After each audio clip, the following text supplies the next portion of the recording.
Virtually every map published from Joseph Smith's time until today has contained a very serious flaw. And that is that these correlations show the associated Nephite cities of Ammonihah, Noah, and Sidon, or cities and lands of Noah and Sidon, west of the river Sidon. Here's one such example. You notice in red highlight, that's where they place these various cities that we're talking about.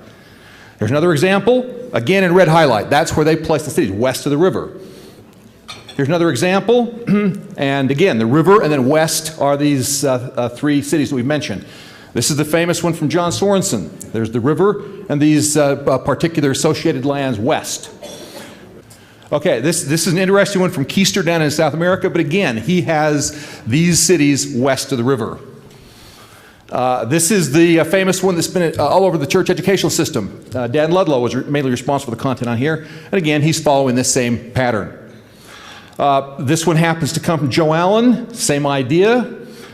Here's another one, same idea, even though we've got a different river, but nonetheless, west of the river. And finally, here's another one that comes in. Virtually every correlation published up to this point shows these particular cities west of the river. Why?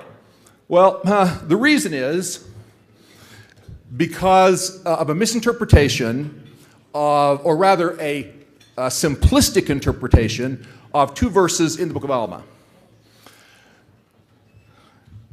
One map gets it right, and that is Garth Norman's 2006 map. Here's a copy of it. They're for sale out in the lobby. I've been maintaining since this was published in 2006, this is the most important map yet published on the Book of Mormon. And I'll show you one of the reasons why here as we go through the rest of this presentation. Alma 8:3 says the land of Melech was west of River Sidon, okay? Point number one. Continuing on, Alma 8:5 says that the city of Ammonihah was 3 days' journey north of Melech. On balance, if we have one entity west of the river and another entity north of the river, you would assume they're both west of the river, okay? And that's the assumption people have made. Let me walk you through a hypothetical example. Here we have a section of the Mississippi River, and that little white spot there is a hypothetical land of Melech. We go a 3 days journey, which by anyone's measure is going to be somewhere on the order of 45 to 60 kilometers. And there we locate a hypothetical city of Ammonihah, both west of that river. This particular section of Mississippi happens to go between Hannibal, Missouri, and a little town called Argyle up in Iowa. However, if we were to take this exact same syllogism that Book of Mormon students have been using now for over 100 years and apply it to this particular stretch of the river, it would go like this. Because you go 15 kilometers east of Argyle, Iowa, and you'll find the interesting town of Nauvoo, Illinois. I could hypothesize Nauvoo, Illinois is east of the Mississippi River. There are many towns in Iowa north, 3 days journey north of Nauvoo, Illinois. Therefore, Iowa is east of the Mississippi River.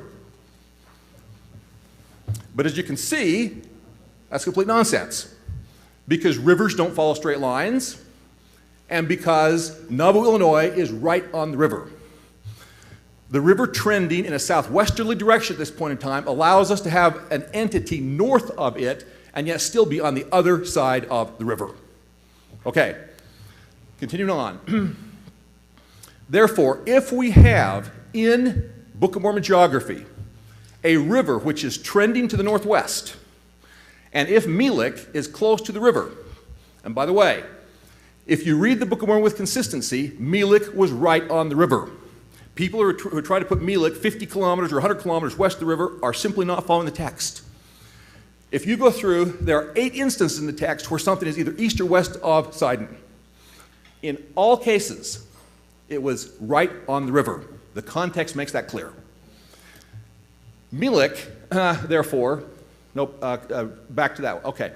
Melech being right on the river, if the river is trending in northwesterly direction, we could have Ammonihah 3 days journey north of Melech and still be on the other side of the river.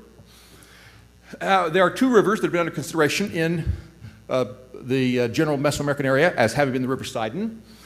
The Gruhalva is outlined in blue, the Usumacinta in red.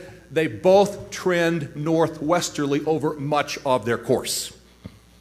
Okay, continuing on. As we read the Book of Mormon with care, what we find is that the Nephites are settling different areas in different times. In fact, just a few weeks ago, Bill Hamlin published a piece where he said one of the things he really wants about Book of Mormon studies is to have a chronology and a geography that correlate, where we are seeing the expansion of the Nephite nation both temporally and spatially, but in a coordinated fashion. Well, I completely concur. And in fact, if you go to my blog, which is called bookofmormonresources.blogspot.com, and read the article called Expansion of the Nephite Nation, you will see the first attempt at producing that very set of data. Temporal expansion across as space and time are coordinated. What we see in the Book of Mormon is that the central Sidon corridor was populated first.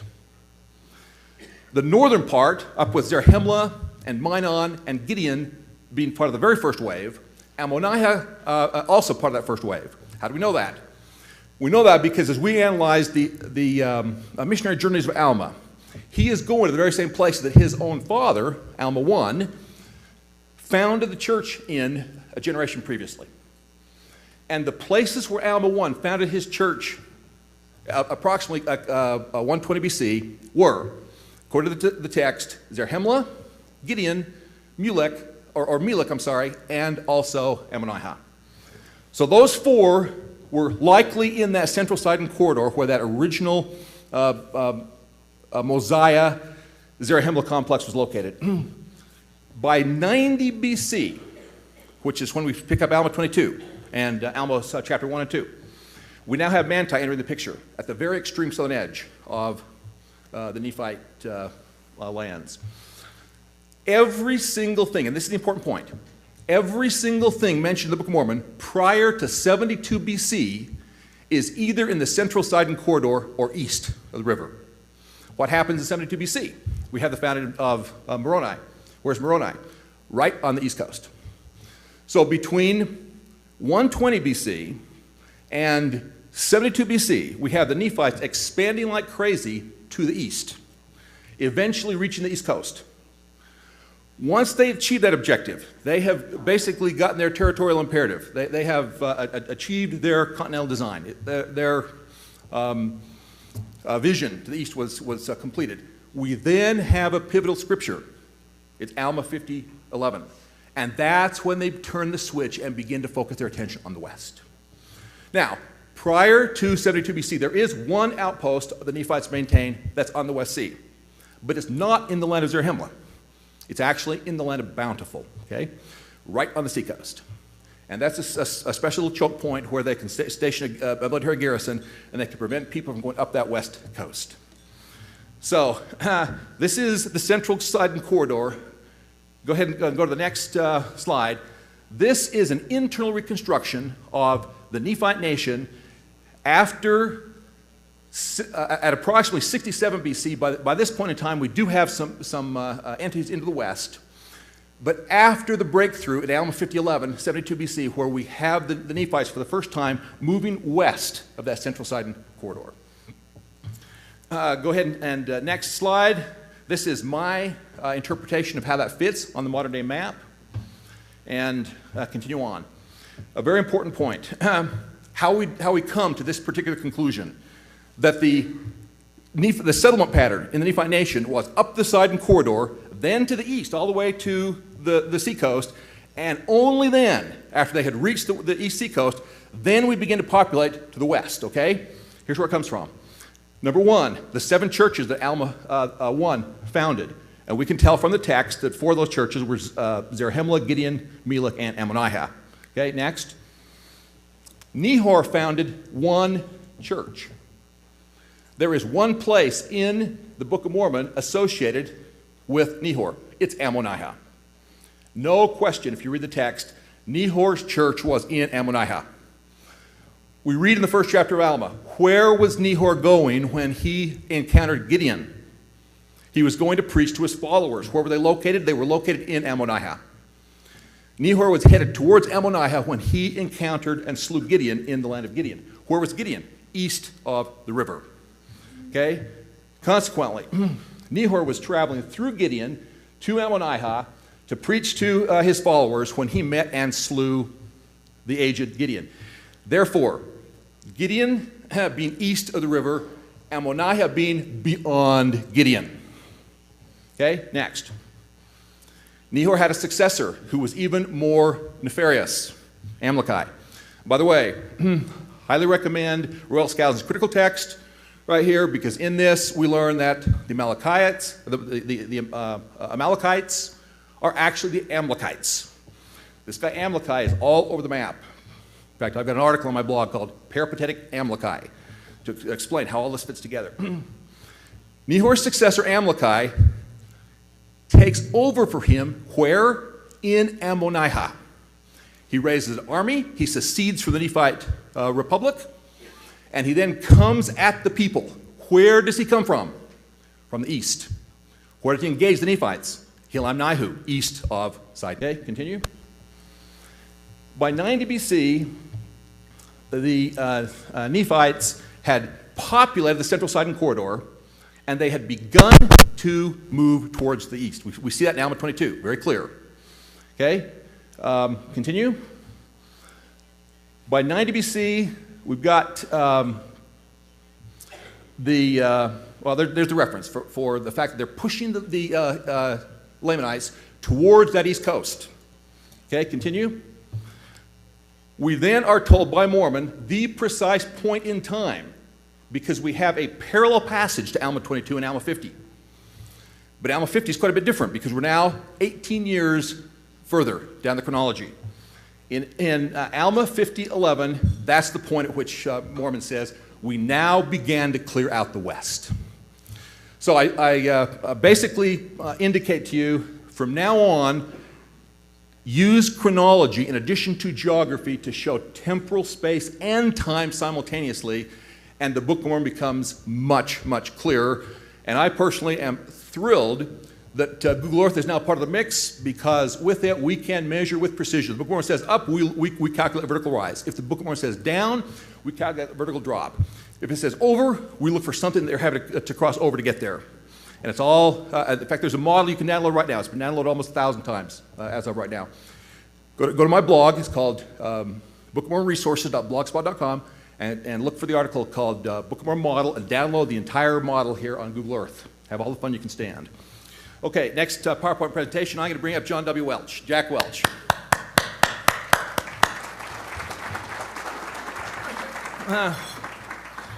We're going to talk a little bit about the development of Book of Mormon studies in the 20th century. Okay. All right, so it starts obviously with Joseph Smith, and John Lund did a nice job today of telling us about Joseph's visions, Lucy Mack Smith, some of Oliver Cowdery's comments. This represents this Schoolcraft guy who wrote an awful lot about the Indians in the time period of the Book of Mormon. And so I use him as being characteristic or stereotypical of the sorts of things being talked about in the Western American frontier at the time the Book of Mormon was coming forth. We then have, of course, the stuff that John Lund shared with us about Stevens, and I completely echo what I heard this morning. This came as a complete surprise. The lines were around the block in New York City to see the exhibition. And when this hit in Nauvoo in 1841, the fall of 1841, Joseph Smith was blown away. And he was, in fact, seeing some of the things he had seen a decade earlier in some of the visions. And who were his cohorts at that time? Well, it was John Taylor, there's a picture in his early days, and Wilford Woodruff. So even if everything that was written during that time period, coming from Stevens, was not from the prophet, they were from a couple of pretty reliable sources. All right, we don't have a whole lot happening after the Saints come west. Brigham had other issues on his mind, and the Book of Mormon sort of fell into a bit of a doldrum there. But we did have the most influential intellectual in the Brigham Young era, and that was Orson Pratt. What happens in 1879 with Orson Pratt? Well, we get the new 1879 edition of the Book of Mormon. And that has footnotes all the way through it. Yeah, including a footnote that says Lehi landed in Chile. The whole business about 33 degrees south latitude at this point in time was beginning to be canonized. Furthermore, we've got the entire hemispheric model because Orson Pratt's footnotes are very clear that this thing went all the way to Core up in New York. And people also need to realize that it was Orson Pratt who put in the chapters and verses the way we have them. The earlier editions had the original chapters from the first edition, but no verse numbers. And the chapters, which are still followed in the RLDS editions and the Community of Christ, if they're still publishing that, are they? They absolutely are, Jack. In fact, we have a table back here with some friends from Independence as we speak, Good. right there with Bob Good. Smith. I know Bob's Yes. here. But having the chapters and verses broken up sometimes is misleading because you don't realize what texts go together. Your point about reading the chronology in the whole text is important, because if you think that a text ends at the end of a chapter, you've got to ask, well, did it really end at the end of that chapter, or is that Orson Pratt? Mm-hmm. But he was a powerful figure, and based on that, it was very few people tried to oppose Orson Pratt in his day as far as what was heterodox or what was orthodox. One of them who did was this interesting fellow, George Ottinger. He published in 1879, he published a little piece in the Juvenile Instructor where he speculated, he thought the Usumacinta River was in fact the River Sidon, but he was in the very tiny minority. But that's the first reference I know of to that particular instance. We then have an interesting guy, George Reynolds, who did the concordance of the Book of Mormon, this vast work. While he was in jail. He was one of the test cases for polygamy, and he made good use of his time in jail. And you've heard of Reynolds versus the United States, the United States Supreme Court opinion dealing with whether the anti-polygamy laws were constitutional or not. It's George Reynolds who was the named plaintiff in that. But in any event, in his concordance, he is parroting Orson Pratt. Sidon River, Magdalena, in Columbia. What were they looking for Zarahemla? Western side of this large north-flowing river. But he had a lot of time and couldn't go on any field trips. So what would you do? So the next thing that would happen is we'd send BYU down there, because those guys have the budgets and the young bucks and so forth. So we have Benjamin Clough now in 1900, right at the turn of the century. And they are so convinced in Salt Lake and in Provo that the Magdalena River was the River Sidon that we're going to get on horseback and go south. Now I have an interesting, down in Columbia. And they're going to look for Zarahemla on the western slope of this north-facing river. My great uncle, Heber Magleby, was the #2 man in that caravan up there. And he went all the way on the trip with him, and then he and Benjamin Clough, after they came back, Benjamin ended up being kicked out, fired as the president of BYU. Well, if you want the whole story on Benjamin Clough and BYU, there's an article in BYU Studies on that, and he does end up his life in, what would you say, just kind of quiet repose, selling vegetables in California down by But he San had a Pedro. very interesting time before the Mexican Revolution where he was in the rubber business in Tabasco. He sure did. And it was Heber Magleby and Benjamin Clough down there running this rubber plantation. And how many of you have been to the Monty Bean Life Science Museum at BYU? Why do we have that? One of the reasons is because we've got all these artifacts, all these samples and specimens that they brought back from that expedition, insects and all kinds of things, and they're all cataloged there. So his legacy lasts in other ways. So we were trying our best to go down there and find Zarahemla in 1900. All right, we then have a guy coming along, Joel Ricks, and he went down to South America several times. In fact, made 4 trips from Logan down there. And he went and found mountain valleys in the Andes, and he was absolutely convinced he could map out the entire Book of Mormon right there in the Colombian Andes. Now, these people are in the early 20th century, and we probably ought to mention Kirk doesn't have a picture of B.H. Roberts to drop into the discussion here. But his New Witnesses for God in America, 3-volume work published in 1909 and 1911, very important in Book of Mormon studies. And then in 1920, you remember it's B.H. Roberts who gets the letter from Mr. Couch, forwarded to him by a member of the church, who Couch had asked these 5 questions. Where are the horses? And why do we have so many different language families in the Western Hemisphere? And B.H. Roberts did not have answers for those questions.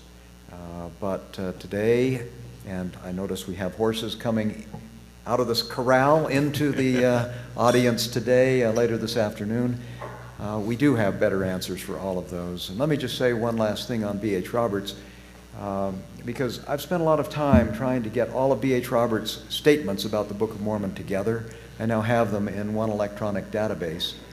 And, people worry about, well, did B.H. Roberts fall off the wagon somehow? Were these problems that he couldn't answer so troubling to him that he somehow suffered with an impaired testimony? I don't believe that for a minute. And I think the strongest evidence for that is that after all of the couch and other studies of the Book of Mormon that B.H. Roberts was involved in, he wrote what he thought was going to be his magnum opus called The Truth, the Way, the Life, which some of you can now read. BYU Studies published that back in 1994.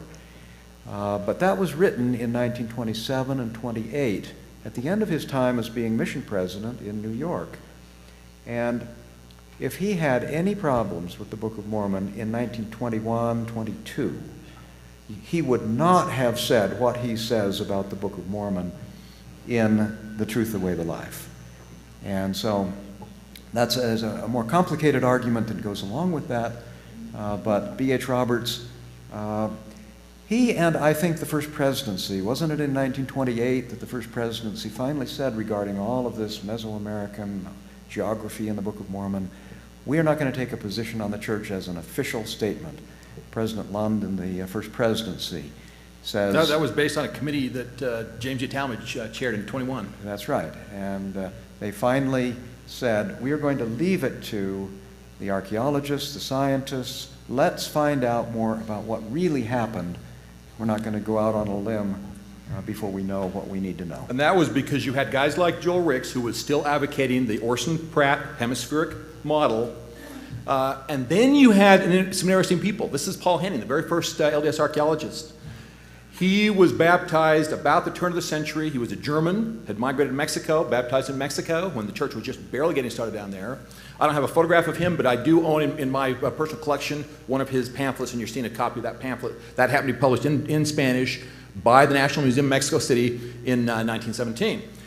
He obviously advocated for a Mesoamerican setting for the Book of Mormon. Then we have a most interesting fellow that came to us from the reorganized tradition, Lewis Edwards Hills. He wrote a wonderfully important piece in the early 1920s where he, for the first time, identified the potential site of Yaxchilan, western side of a major north-flowing river, and there's been a lot of enthusiasm for that particular correlation in and around the Independence, Missouri area ever since. This guy happened to be the bugle boy for General George A. Custer in his younger years. Oh, really? He was a rough and ready guy, but pretty influential. Roosevelt, huh? So next we have James E. Talmage, who was responsible for the 1920 edition of the Book of Mormon, and that's where we get very high-class, highbrow English. And we finally basically done away with a lot of some of those archaisms and some of those colloquialisms in the text. Yeah, thereby eliminating some of the important Hebraisms in the Book of Mormon that Royal Skousen has pointed and others. Before then, when you wanted to express a conditional, you would say, if such and such is the case, and this is the case. In Hebrew, you can do that, but that doesn't make sense in English. You say, if this, then this is the case. And so we now have if, then in Helaman chapter 12, for example, thanks to James Talmage. Now, also on Talmage, something else happens that I wanted to just... Kirk and I have not rehearsed this, by the way, so I'm not sure whether I'm jumping ahead here or not. But one of the things that Talmage wanted to emphasize was that Mormons were Christians, and therefore, what books does he write that are still in circulation today? Jesus the Christ, the Victorian Life of Christ, and the Articles of Faith. And what's the Articles of Faith all about?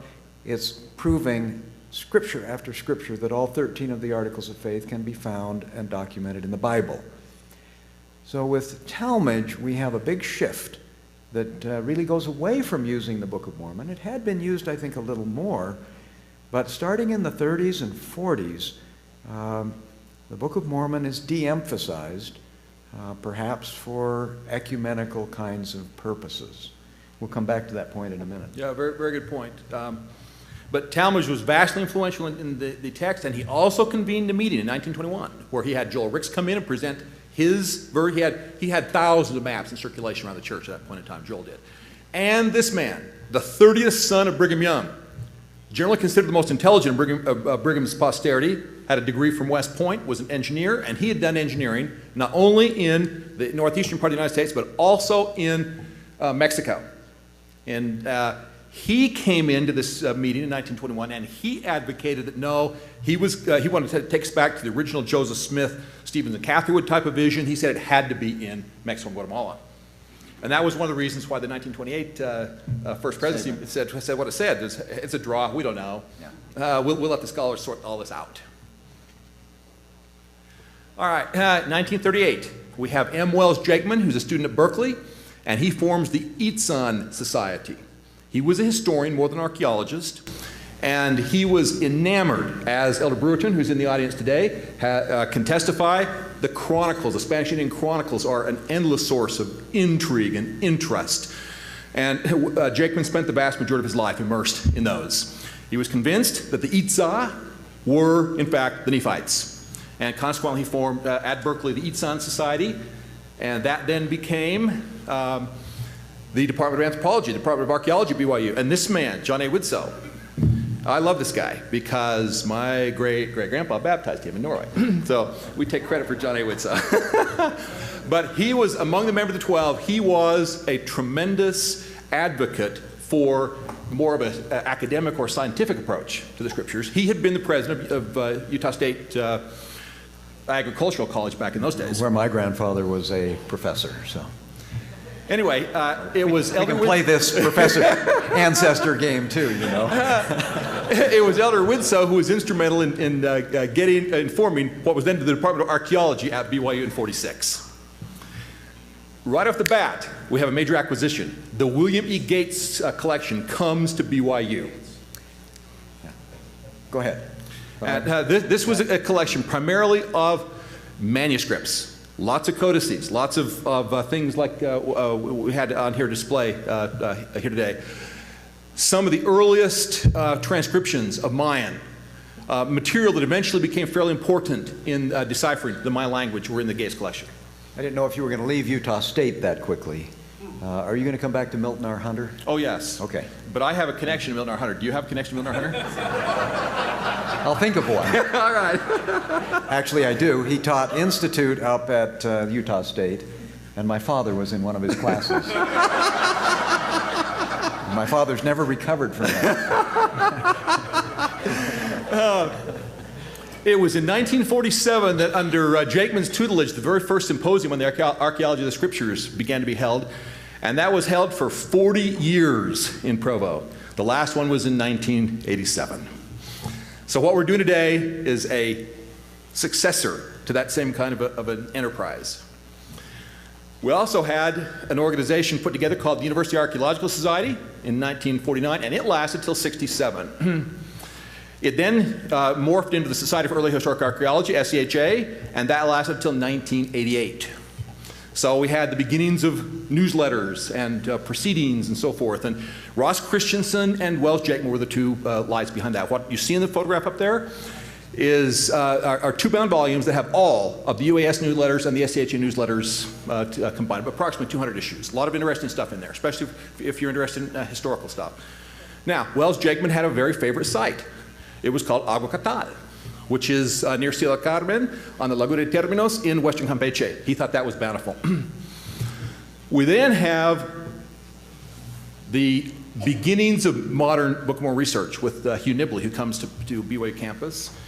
And it didn't take him very long after he got up here to publish what became the very first of the most important series of books on the Book of Mormon, Lehi in the Desert and the World of the Jaredites, 52. Nibley came to BYU in 1947 after serving in the military intelligence in World War II. And he'd worked on all that Lehi in the Desert and the Arab stuff while he had been in the military. And then he picked up a lot of Arabic books while he was over in London. You could buy them cheap in bombed-out bookstores. And then he came back and worked in the Church Historical Department, and that's where he was encouraged to go to BYU and to join the faculty. A lot of interesting stories about how he got there, but you can read all about that in the biography, A Consecrated Life. Just so you know, Jack Welch was the general editor for the collected works of Hugh Nibley's series. He spoke at his funeral. This man is about as well connected to the Nibley legacy as anyone currently living. But let me say something about Nibley before we go on, because, you know, Wells Jakeman and Hugh Nibley and Sidney Sperry, I assume you're going to mention Sperry here in a minute. No? No, I wasn't planning on it. Well, okay. I was focused more on the New World connection. Right, but with Nibley, you see, we start going into textual and historical analysis, and Sperry and his protege, Dan Ludlow, are interested in the Hebrew origins of the Book of Mormon and the biblical connections. But what happened, I came to BYU in 1964 as a freshman. I walked into this battlefield, and I had no idea what was going on. But you had Jakeman, you had Nibley, you had Sperry, and these three great, brilliant people couldn't stand each other. I mean, I think that's a fair statement. They rarely talked to each other, and when they did, it wasn't very pleasant. And why? I don't know, except that they had their tools, and they thought that the way to get to the truth of the Book of Mormon was through one particular lens. And I think while they contributed amazing things by looking at what they did the way they did, it wasn't until later in the 70s and so on that we begin to get enough people who are going out and doing things in all kinds of anthropological, archaeological, textual, historical, linguistic, every discipline in the academy now has been engaged in doing things with the Book of Mormon. And I think this triumvirate, in a way, showed us that all of these different approaches, each has value, even though they didn't get together. But I think that's an important part of our historical development here with Book of Mormon studies. And that's why the Farms logo eventually had was supposed it was trying to encapsulate that in one graphical image of these various disciplines together. Now, a very interesting figure comes on the scene, Thomas Stewart Ferguson. 1952, he organizes in California the New World Archaeological Foundation. And it has in it some of the leading bright lights. Alfred Kidder was involved, and some of the very best people from the Carnegie Institution, and people that went on, like William Sanders, went on to have a tremendous career at Pennsylvania and so forth. He wants to go prove the Book of Mormon. No, go ahead. And he's an attorney, and he has a little bit of money. Not a lot, but a little. And he immediately begins to go hit up David O. McKay for lots of money. Well, why? 1952. What had just happened in 1952? We finally had Nibley's Lehigh in the Desert. It was finally clear that there really was something going on here. And in 1957, how many of you remember the High Priest's Manual in 1957? That little orange paperback? That's going to be the approach to the Book of Mormon, again, by Hugh Nibley. So the 50s, we've got things, we've got things really starting to happen. Now, 1953, the very first expedition under the auspices of this new NWAF into, actually it was in Tabasco. Where did they go? Huimanguillo, Tabasco, western side of a major north-facing river in the coastal plain. That's where they were looking for Zarahemla in 1953. Pedro Armias, who went on to have a sterling career as a Mexican anthropologist. He actually came from Spain originally, but he spent most of his career in Mexico. He led that particular group. This is where they were. Huimanguillo shows up on there. It's too dark for anybody to be able to see it, but that blue is the Grijalva River as it flowed in Book of Mormon. Very important point. The 1953 expedition found virtually no evidence of preclassic civilization along the western slope of the lower Grijalva. Virtually none. Why was that? Because the river had changed course. I've spent a great deal of time with hydrologists in Tabasco. We heard earlier today that Tabasco, at certain points in time, is subject to incredible severe inundation, flooding. It's all one big giant river delta. They know their hydrology in Tabasco. There's some very, very bright people down there, hydraulic engineers. They can show you how the Grijalva River has changed course over time. At the time of the Book of Mormon, this is what the Grijalva River looked like. It actually was, came into Blasillo, which went right past La Venta. And it's where the Tonalá River is today. That's why they didn't find anything in 1953, because the river had actually shifted over time to get there. Nonetheless, they were, the people back here in Utah were a little ticked off at that, so they sent Tom Ferguson down. And then we have this man on the scene, because John Sorensen, and by the way, John was going to present today, and I'm the one that invited him, and when he finally bailed on us, I took the heat from the organizers here, and I apologize for that. But here's the issue. John Sorensen, now 88 years old. We asked him to come give a presentation, similar to the one he gave at the Fair Conference here a couple of months ago, introducing us and getting us excited about his magnum opus, which appears in early 2013, called Mormon's Codex. It's an 800-page thing. I've already got several of the chapters that I've been able to read through. Marvelous piece of work. John Sorensen, with the recent changes at BYU and the fact that there's now this interpreter organization that's the Bill Hamlin and Dan Peterson group, they're putting pressure on the Maxwell Institute, so the Maxwell Institute suddenly decided to ramp up the editorial process for John's book and get it out as quickly as they possibly could. That meant John had to accelerate his editorial schedule, and at 88 years of age, he has to pick his battles, and he only has so much energy left in the day, and he is in intense final editing right now for Mormon's Codex. Hence the fact that he declined the invitation, or basically told us no, he could not fulfill his commitment to come and speak here today. We apologize to those of you in the audience that came to hear John Sorensen. But Jack Welch is not a bad substitute.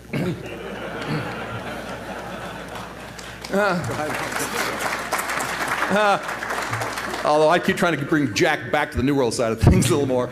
But John was on that trip. He was one of the excavators in 1953. And what did they do when Tom Ferguson came down and they had to report, Tom, we take all your money, and we sat here and dug basically for 25 kilometers up and down the western bank of the Grijalva around Huimanguil. We found practically no chicken pottery whatsoever. Don't have much to report in the way of pre-classic remains here.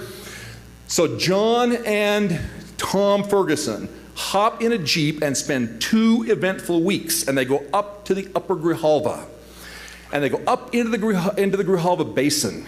And they go up near the ruins that today we know of Santa Rosa, which is actually underwater today by the big dam that's there. But they hit the mother lode. They see pre-classic remains everywhere. There are literally dozens of sites that showed significant occupations in Book of Mormon times. That so colored John Sorensen's view that to this day, that legacy remains with us. And that's why many of the maps today read the way they do. And why many of the correlations today are the way they are. Because this is the effect of the enthusiasm that these two brethren had as they began to encounter Book of Mormon time period remains in that particular part of the world. And I'm jumping ahead quite a ways, but I just want to pay tribute to John, and I'm glad to be here if it helps him to be able to get his book done, because that's going to be something we're all going to want to read. And you know, we'll talk about farms in a couple minutes, I'm sure, but you do need to know that in 1979, a very important event in the history of Book of Mormon scholarship happened, and that's when Kirk Magleby and John Sorensen and I got on the phone together. And John has been a great blessing in my life and in all of our lives. And hey, I remember that bus trip we took, Farms Bus, where Joe Allen took us. 1983, the Farms tour. We have some folks here that are on that tour. That's right. There may never be another Book of Mormon tour quite like it. Okay. Here John Sorensen and Jack Welch both speak in the evenings. Well, and on the bus every minute of the day. That was a fabulous trip. So. Yeah. Anyway, love John Sorensen. Okay, what also happened in 1953? Stela 5 hits the LDS consciousness. The very first publication of Jakeman, an unusual tree of life sculpture in southern Mesoamerica. It's hard to overstate the incredible effect Stela 5 had. I was growing up about 7 or 8 years later in Arizona, and there were people all over, Latter-day Saint families all over Arizona who had mock-ups of Stela 5, little carved versions of Stela 5 on their front lawn. This was how you announced the neighbors, I'm a Mormon. Because you had there's one out in the lobby out here that's kind of similar to what I recall. But this was a sensation. An icon. It became a cultural icon. So much so. Go ahead. That, well, here was the NWF immediately in '55 got beaucoup bucks funding from David O. McKay and has ever since. Millions have been invested by the official church. NWF, that's my particular collection of some of their monographs. Let me just say something before we pass over 1954. And by the way, how many of you served in missions where they had a copy of the Book of Mormon that you gave away that had a paper dust jacket on it with the Zappa, with the Stilla 5 on it? There's Das Buch Mormon. There you go, that's mine. Yep, that's the copy of the Book of Mormon. We literally, on the Book of Mormon itself, published a line drawing of Stilla 5. And that's my copy of the Book of Mormon. I handed out hundreds of those, but that's the one that I discovered chiasmus in, that very copy, which I still have. So, but on 1954, something else happened, because, you know, we've got all of this enthusiasm going on, and, you know, people finding every hole in the ground is a baptismal font, wherever it is in the Western Hemisphere. But at that time, someone, and I'm not sure who it is, Noel Reynolds has written an article about the emergence of the Book of Mormon in church educational curricula and in the church generally. You go back before 1954, there was not a Book of Mormon class taught at BYU. That's surprising to a lot of people. But you can read the whole history about how this came about and how much resistance there was initially when the religion faculty was told, we're going to teach a Book of Mormon class. And soon after, it became a required class, which, how many of you went to BYU at a time when you didn't have a Book of Mormon requirement? There may be still some who can remember that. Okay, we're all over the hill. There's a lady right back there. Okay, there we go. There we go. All right. But let me just say, read Noel Reynolds' article on this, because when this was proposed, the immediate reaction was we were going to have one 2-hour class covering the whole Book of Mormon in one semester, one 2-hour class. And the faculty said, it can't be done. There's not enough to say. But that shows you the state of Book of Mormon research in the early 50s. And when I came to BYU as a freshman, believe me, the whole shelf of Book of Mormon books that had been published was just a handful of books. Today, quite a different story. Yeah, when I first met John Sorensen right after my mission in '74, I said, I think I've read about everything that's been posted on the Book of Mormon. I said, didn't take you very long, did it? Anyway, 1957, we have Hugh Nibley's second book on the Book of Mormon, An Approach to the Book of Mormon. And Joseph Fielding Smith was instrumental in having that become the Melchizedek Priesthood Manual for that particular year. That was pretty interesting. Can you imagine today having... Well, and David O. McKay was asked. The committee came and brought this to President McKay and said, we're not sure we want to use this. We'd never used anything like this as a priesthood manual. And President McKay said, and of course he was an educator, he said, well, what's the problem? And he said, well, we think it's a little bit over the heads of the brethren in, and then he mentioned a few little towns in southern Utah.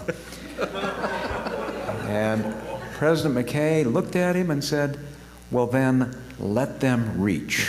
And it went forward. Moving forward, what happened in 1967? We have this man in Regensburg, Germany, with that copy of the Book of Mormon you saw just a minute ago, and it jumps off the page at him. If chiasmus is evidence of Hebrew influence in the Gospel of Matthew, it is evidence of Hebrew influence in the Book of Mormon. And the world's never been the same since. And when I went to BYU as a freshman in 1971, there were symposia being offered, chiasmus, the mind of God. The enthusiasm for this particular discovery mirrored and paralleled the enthusiasm for Stela 5 just a decade before. Yeah, there was a real hunger for information about this. And this was published in that particular article, BYU Studies, 1969. That's how I was introduced to it right before my mission. And electricity went through me as I read that particular article. Jack has a file of people's reactions to when they very first found out about chiasmus. And if any of you want to write that up and give them to Jack, he'd be appreciative. yeah, well, let me say something just quickly about that. How many of you can remember where you were, who told you, and what your reaction was the first time you heard about chiasmus or saw an example of it. Even though it was probably a long time ago, right? That's one of those things that we remember. If you would like to send me an email or just get it to Kirk or so on, I think this is an important spiritual and cultural part of our history that a generation from now will be forgotten if we don't record what it was like to learn these kinds of things and what impact it had on you. Please send them in, and I'd love to have that. 1973, we have this man appear on the scene, Garth Norman. That's when his album of sculpture appeared. And by the way, you saw a little bit here a minute ago about that 3D rendering of Stela 5. The Clark Moreno drawings of Stela 5 that came out in the latter part of about 1998 time frame that were intended to discredit Stela 5, radically reinterpret that particular monument. Don't worry about it. You haven't seen the end of that particular thing yet. There's a lot still forthcoming about that particular monument. Okay, Milton R. Hunter. I served my mission in Peru. And I was blessed with companions who allowed me to go every P-Day and then would selectively go proselyte, and would go search out university professors that were anthropologists, and we began to become somewhat of antiquarians. I wrote a letter to Milton R. Hunter. He had been called in this era in the 50s of all this enthusiasm for things Book of Mormon. He'd been called by David O. McKay to be the point man among the brethren on the Book of Mormon. And that's why you actually saw a picture of he and his wife in the little blue missionary copy of the Book of Mormon, because they were taking travels around and checking out Pachacamac and outside of Lima. He was basically a tourist with a camera. And whatever looked like it was a white Indian or whatever looked like something that had some sort of remote connection, Milton R. Hunter was going to get excited about that. I wrote him a letter in 1974 as I was about 18 months from my mission and said, here's some of the interesting things we found down here in Peru. And he wrote back and he said this. He said, I am so disappointed at what NWF has not found in 20 years of digging in Mexico that I may be ready to entertain a new correlation. So it wasn't just Tom Ferguson and it wasn't just Dee Green and some of the others who became disillusioned about the intersection between real dirt archaeology and their fantasized notions of what the Book of Mormon should look like. But even this man had begun to have his doubts, and he was extraordinarily anxious, so anxious that he made it possible for me to stay down several more months and just be a researcher at the end of my mission before I came home from Peru. Where you found a lot of bearded figurines. Oh, that's where my interest in beards began. That was my first contribution when we started farms. All right, then I came home from BYU and began to be the research assistant of this man, Paul Chessman, and of all my heavens, what an interesting experience that was. Every wacko, forgery, nonsensical thing you can imagine ended up coming through this man's office before we were finished. I'll tell you about one. There was a mission president in England who had a guy that came to him that had the brass plates. So he got really excited, and he let Salt Lake know, there's some folks here that have found the brass plates. They came from Peru. They had an uncle back in the 1800s who went on an expedition to Peru. He found the brass plates. They're now in England. I've seen them. Well, short story, all of the ecclesiastical leaders in the church were going by, are they asking for money? And the answer was no at that point in time. And consequently, they thought they were genuine. And so we hosted them, and they came up and they met Spencer Kimball, and they came down and met with us in Paul Chessman's office, and I became the custodian of the brass plates. I took them over to Geneva Steel, to my buddy Herschel Pedersen, and had him run through the metallurgical lab, and we came back that they were actually manufactured in England itself in probably within about the last 25 years because of the alloys that were in there. Anyway, this was just one example of an elaborate forgery, and we dealt with all kinds of that kind of nonsensical stuff. This was the era, the atmosphere, when something very important happened. This is Jack's brother-in-law, 1979, an attorney, Southern California. He currently runs the Utah World Trade Center, and what happened in '79? Well, I was practicing law in Los Angeles as a tax lawyer. After going through BYU, Hugh Nibley had been my Book of Mormon teacher. I went to law school, and I kept up my interests, of course. I I gave firesides all over Southern California. I was surprised at how many people didn't even know about things that Hugh Nibley had published, let alone all of the others. And I had a Xerox machine there at the law office, and I would go out giving a fireside, and people would say, how can I get a copy of that paper about the Liahona by Hugh Nibley? Or other things. I began collecting papers, and if people would give me their address or their business card, I'd just Xerox these and send them out. And I finally thought, this is crazy. I'm not going to spend my life copying things and sending them out to people free. I think we need an organization. And as a tax lawyer one day, I was organizing two tax-exempt organizations. We didn't have computers in those days, but we were state-of-the-art, and we had mag cards on our typewriters. And so after my secretary had run these 2 sets of articles of incorporation and bylaws, I just changed the name on one of them. And here in the carpool going home with Lou Kramer, my brother-in-law, who was practicing law in Los Angeles, and Clark Waddups. Any of you know Judge Waddups here in Federal District Court? Clark was in my firm at the time, and the 3 of us were living in the same ward in Glendale. So on the way home that day, I said, I think I ought to start some kind of an organization. And Clark said, well, what are you going to call it? And I said, well, I don't know. It should be a foundation, and it ought to have something to do with ancient research. F-A-R, far out. Maybe we'll call it the Far Out Organization. And I said, no, it's got to have something to do with Mormon. This is really a Mormon-centered thing. This is not just about gee whiz dirt archaeology. We want this organization to also deal with religion, with theology, with the history of doctrine, with words, with literature. It's our Mormon culture, F-A-R-M, farm. And it's Mormon studies. And out came farms. And I said, well, we'll call it farms. How about that? And Lou and Clark just broke out in laughter. And we said, well, we'll keep looking for another name. And we talked about different names all the way home. But we kept calling it farms from that minute. And, Madison Avenue is right. It doesn't matter what your name is as long as people spell it right and remember it. And that's how farms got its name.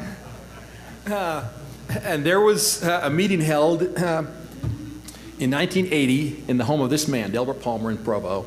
And that was the first time that John and Jack and I met each other in person. And it was shortly thereafter that Jack accepted the invitation to go be on the faculty of the BYU Law School. And then Farms moved to Provo. We had the Centennial edition of the Book of Mormon come out in 1980 from Deseret Book. And we had Elder Bruce Armour Conkey, who supervised the 1981 or edition of the Scriptures that we still use today. But this was the Farms logo, and we began operation in 1981 after Jack moved up to Provo. And one of the first things we did was put together a little slideshow called The Lands of the Book of Mormon. Great. I wrote the script. John Sorensen edited the script. And in there it said, the River Sidon is probably the Grijalva River, or it may be the Usumacinta River. And that was essentially where we stood in 1981. And that way we sold thousands of those things around the church, because it was really rather graphic, a depiction of what Mesoamerica was like. A lot of pictures. It was state of the art at the time. We had a newsletter called The Insights. And we, in 1984, began publishing updates. 1984. And those updates were monthly executive reports on some new discovery that had been made. And we eventually collected all of those updates. We're not going to get through all of this, Kirk. I thought we were finished. Well, they're the updates, right? I just want to get the updates there, Jack. Good. And yes, they are published in these books, and they're on the Maxwell Institute website. But that was one of the dynamic things that we did. Every month, we mailed out just a one-page letter. Bob Smith will remember how hard it was to squeeze all of that, because my rule was 1 page. Had to be on one side of one piece of paper. Why? Because it cost more money to copy on both sides. We didn't have any money, so And Bob Smith did the very first critical text. Yep. In there. 1984. 84, second edition, 87. And of course, that's laid the foundation to what we have today with World Scouts. And well, we're out of time. Brothers and sisters, the Book of Mormon is true. I bear my testimony from an academic perspective, from a textual perspective, and from a spiritual perspective. This book is true. And Kirk, what a wonderful privilege it's been. Kirk and I have worked together now for, what is it now, 32 years, huh? And things are just beginning to roll. I'd also testify that, the reason that Farms was a great success was because there were needs. We did not create those needs, but we found ways to meet those needs. And those needs still exist today. Those needs are, we need to be able to coordinate research, to talk with each other, to mobilize teams of people, to be able to accomplish the breadth of things that need to be said and researched and done. This Book of Mormon is amazingly complicated and at the same time profoundly simple. It's a miracle that it can be both. To be able to plumb the depths of this book, we need to be better organized, and we need people from all sides working on it. That was the Farms model. Bring everyone in with competence. Enthusiasm alone isn't enough. Need number 2 was we needed to be able to get things out inexpensively to all the world. And what Kirk is doing now with the web, what we were doing with our little single-page pieces of paper copying and sending out 200 copies each month wasn't a drop in the bucket. But today what we can do is still the Farms model of inexpensively getting all of this material out in accessible, findable, organized ways. Right now the web is chaotic. People can't find what they're looking for because the Google search engines won't give them the answers to the questions that they want. We need to do a better job of organizing all that's been done so that people can find and effectively get what they want. Farms was doing that, and that need will continue and is going on. Farms maybe doesn't exist in the way that it used to, but all of these functions are still going on. And if you're interested in promoting or supporting any of those functions, just find the people who are doing it. I don't believe in raising money, and that was the third thing we needed to do, was get some money to be able to make things like this happen. But I don't believe in raising money for overhead or for an endowment. The money that we raised was project money. We raised money because we had a project that we wanted to get done, and that money was put to work immediately, and that gave results. And that was one of the key successes of Farms, and that's still going on. There are projects all over that need help. A fourth need was quality control. How do we make sense of all of these things that are being tossed out? Who will judge? Well, judging academically is always very difficult. Peer reviewing is dicey at best, but it takes strenuous activity by knowledgeable, good-willed people to be able to see that what we are putting out to the world is the best that it possibly can be. Farms and other people have been very good at seeing that we had the kind of quality control that we need. And finally, the fifth thing that I've already touched on a minute ago is that ultimately the need that the church and the world has is for the spiritual value of the Book of Mormon. The reason that we do this is not, as Elder Maxwell once said to me, not just for the gee whiz value. There are a lot of gee whiz, wow, how did that get into the Book of Mormon kind of thing.